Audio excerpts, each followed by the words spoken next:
Senior صحافی اور تجزیہ کار حمد میر کے مطابق یہ 9 مئی کی رات تھی۔ رات 12 بجے کے بعد کئی بھارتی ٹی وی چینلز نے یہ بریکنگ نیوز نشر کرنا شروع کر دی کہ بھارتی فوج نے آزاد کشمیر پر قبضہ کر لیا ہے۔ پھر یہ معاملہ آزاد کشمیر سے بڑھا اور بھارتی ٹی وی چینلز نے کراچی اور لاہور کو بھی فتح کر لیا۔ رات 1:30 بجے کے بعد مجھے کچھ بھارتی صحافیوں نے فون کرنے شروع کیے۔ میں نے ان فون کالوں کو نظر انداز کیا۔ پھر ایک سینئر بھارتی صحافی کا واٹس ایپ پر میسج آیا۔ یہ خاتون صحافی انڈیا ٹوڈے سے وابستہ ہے۔ ان کا تعلق پرنٹ میڈیا سے ہے۔ میرا ان سے تعلق ایڈیٹر اور کالم نگار کا ہے۔ کئی سال سے ان کے جریدے کے لیے کالم لکھ رہا ہوں، کیونکہ وہ ایک پروفیشنل ایڈیٹر ہونے کے ناطے میری تحریر کو سینسر کرتی ہیں اور نہ ہی اس کا مفہوم تبدیل کرنے کی کوشش کرتی ہیں۔ انہوں نے صرف یہ پوچھا کہ آپ خیریت سے ہیں؟ میں نے بتایا کہ بالکل خیریت سے ہوں۔ مجھے سمجھ آ چکی تھی کہ زی نیوز سمیت کئی بھارتی ٹی وی چینل کراچی اور لاہور سمیت پاکستان کے 5 شہروں کو دنیا کے نقشے سے مٹا چکے تھے۔ اسلام آباد پر بھارتی فوج کا قبضہ بھی کرا چکے تھے۔ وزیر اعظم ہاؤس میں دھماکہ کروا کے وزیر اعظم شہباز شریف کو لاپتہ قرار دے چکے تھے۔ اور میری ایڈیٹر صاحبہ کو یقین نہیں آ رہا تھا۔ انہوں نے صرف میری خیریت دریافت کر کے ان تمام خبروں کی سچائی کا اندازہ لگانے کی کوشش کی تھی۔ ان کا دوسرا سوال یہ تھا کہ کیا سب ٹھیک ہے؟ میں نے جواب دیا کہ لائن آف کنٹرول پر کشیدگی ہے، لیکن اسلام آباد میں بالکل خیریت ہے۔ اس کے بعد ان کے اور میرے درمیان کافی باتیں ہوئیں۔ انہوں نے ارناب گوسوامی کی طرف سے میرے خلاف رضا سرائی پر افسوس کا اظہار کیا۔ اب میں نے سونے کی کوشش کی، لیکن بھارتی میڈیا نے جھوٹ کا جو طوفان برپا کیا تھا، اس نے امریکہ، یورپ اور مشرق وسطیٰ میں پاکستانیوں کو پریشان کر دیا تھا۔ زی نیوز کے ایک اینکر نے اعلان کر دیا تھا کہ آج کی رات پاکستان کی آخری رات ہے۔ کل سے پاکستان دراصل اکھنڈ بھارت کا حصہ بن جائے گا۔ اکھنڈ بھارت کا ذکر مختلف بھارتی ٹی وی چینلز اپنے اپنے انداز میں کر رہے تھے۔ صبح 4 بجے کے قریب فجر کے بعد میں نے سونے کی کوشش کی، لیکن اب دنیا بھر میں پھیلے ہوئے صحافی دوست مجھ سے بھارتی میڈیا کے دعووں کی حقیقت پوچھ رہے تھے۔ وضاحتیں دے دے کر تھک گیا تو فون بند کر دیا اور 5 بجے سو گیا۔ 8 بجے پھر اٹھا تو بنگلہ دیش سے ایک صحافی دوست کا فون آ گیا۔ 8 مئی کو روزنامہ جنگ میں میرے کالم کا بنگالی ترجمہ ایک بنگلہ دیشی اخبار نے شائع کیا تھا۔ بنگالی صحافی پوچھ رہا تھا کہ آپ نے لکھا ہے کہ پاکستان ایئر فورس نے بھارت کا غرور خاک میں ملا دیا ہے اور اب بھارت ایک دفعہ پھر جارحیت کرے گا۔ اگر ایسا ہوا تو کیا ایٹمی جنگ نہیں ہوگی؟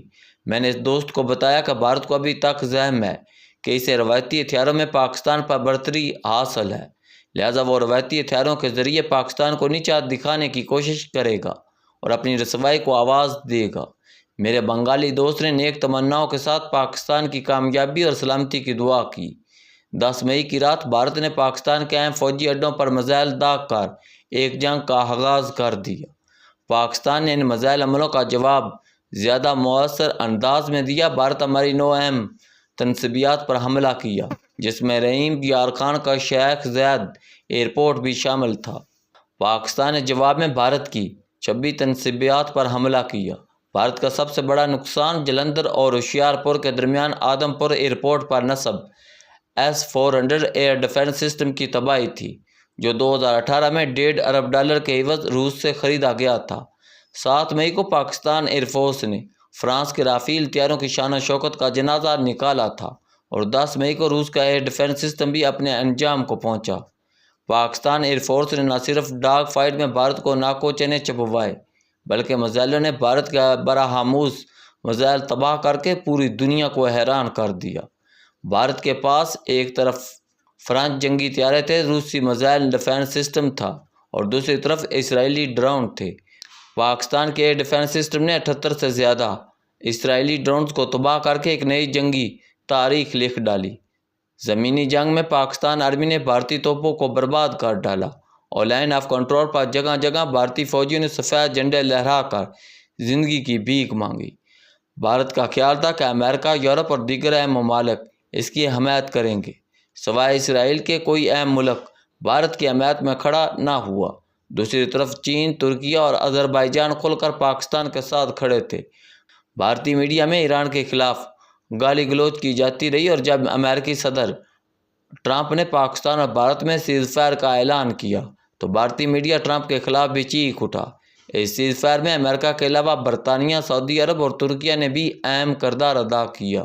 وہ بھارت جو ہمیشہ کسی دوسرے ملک کی ثالثی کو مسترد کر دیا کرتا تھا، اس مرتبہ امریکہ کو ثالث بنا کر مزید رسوائی سے بچنے کی کوشش کر رہا تھا۔ جنگی اور سفارتی محاذ پر بھارت کی عبرتناک شکست اس پورے خطے کے مستقبل پر مثبت انداز مرتب کرے گی۔ بھارت نے سیز فائر تسلیم کر لیا لیکن سندھ طاس معاہدے کو بحال نہیں کیا۔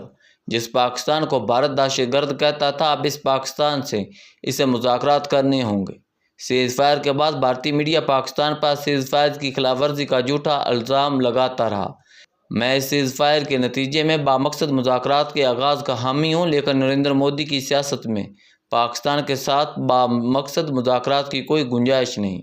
نریندر مودی نے 24 مارچ 2012 کو احمد آباد میں کھل کر اکھنڈ بھارت کی حمایت کی تھی اور پاکستان کے صوبہ سندھ کو بھارت میں ضم کرنے کی خواہش ظاہر کی تھی۔ مودی نے ہمیشہ بلوچ علیحدگی پسندوں کی حمایت کی، لیکن اکھنڈ بھارت کے نظریے میں آزاد بلوچستان یا خود مختار افغانستان کی کوئی گنجائش نہیں۔ مودی دراصل پاکستان، بنگلہ دیش، برما، نیپال، تبت، سری لنکا، تھائی لینڈ، بھوٹان اور مالدیپ کو اکھنڈ بھارت میں شامل کرنا چاہتا ہے۔ اس لیے اکھنڈ بھارت کا نقشہ بھارتی پارلیمنٹ میں افزاں کر دیا گیا ہے۔ ٹرمپ نے سیز فائر تو کروا دیا، لیکن بھارت میں مودی کا زوال شروع ہو چکا ہے اور مودی اپنی سیاست بچانے کے لیے سیز فائر سے بھاگنے کی کوشش کرے گا۔